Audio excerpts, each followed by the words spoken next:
Welcome back for another video. With the first game week of the season wrapped up, who are the best players to buy for game week 2? Or if you've gone super early on your wildcard, which players are needed for the best team?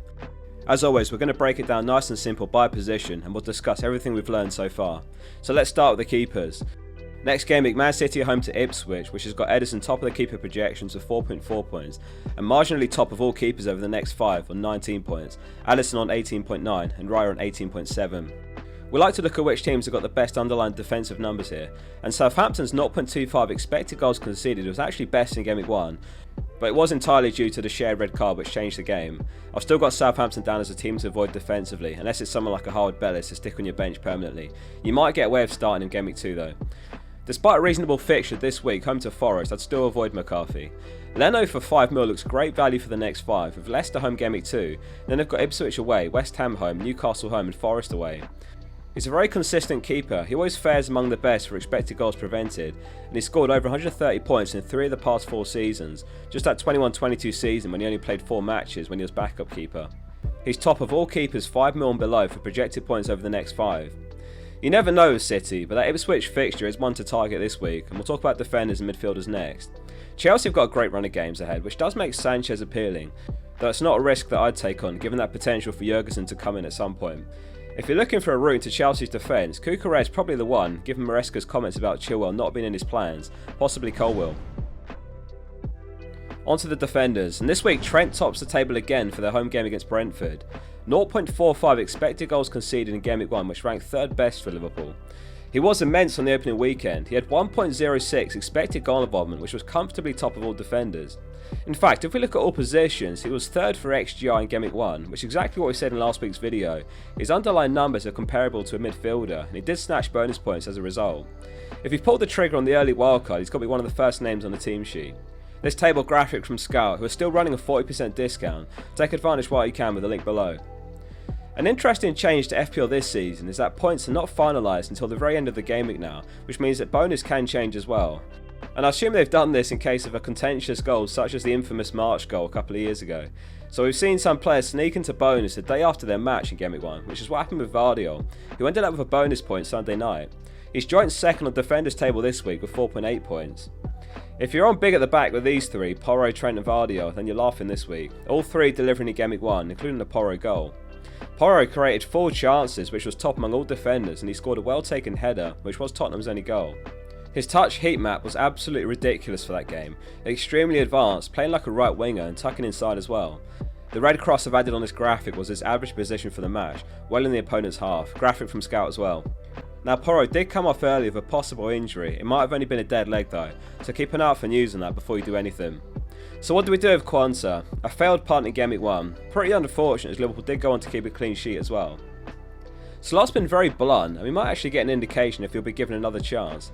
On the one hand, it'd surely be terrible for his confidence to hook him at half time, very publicly remarking him losing duels and then bench him the next match.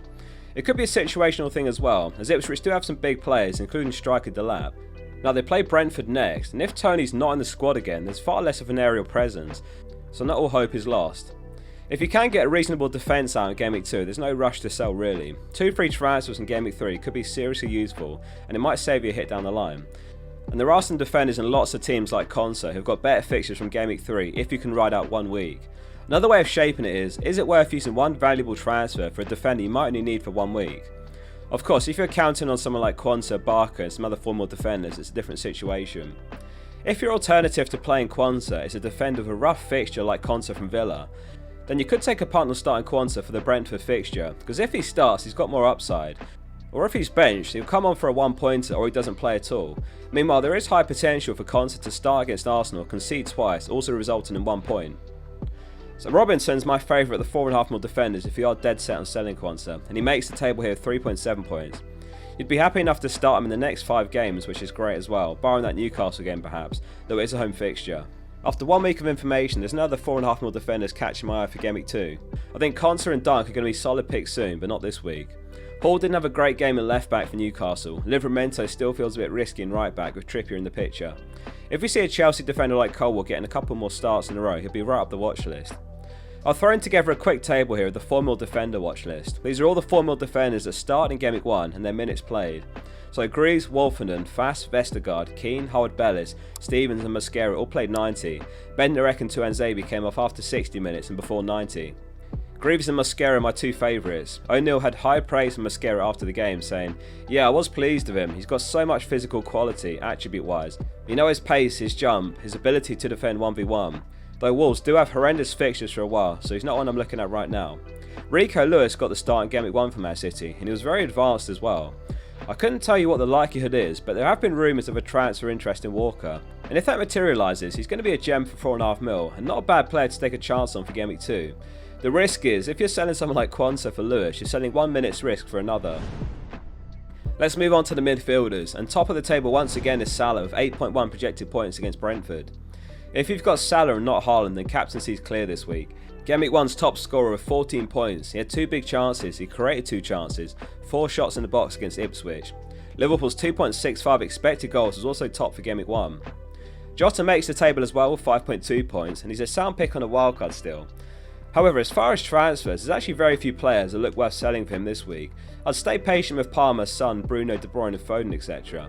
The only players that could be worth selling to make the Jota switch is someone like Bowen, Ødegaard or Martinelli. It's worth pointing out here that Eze is actually slightly above Jota for Game Week 2 projections and also higher over the next 5 for 0.5 mil cheaper.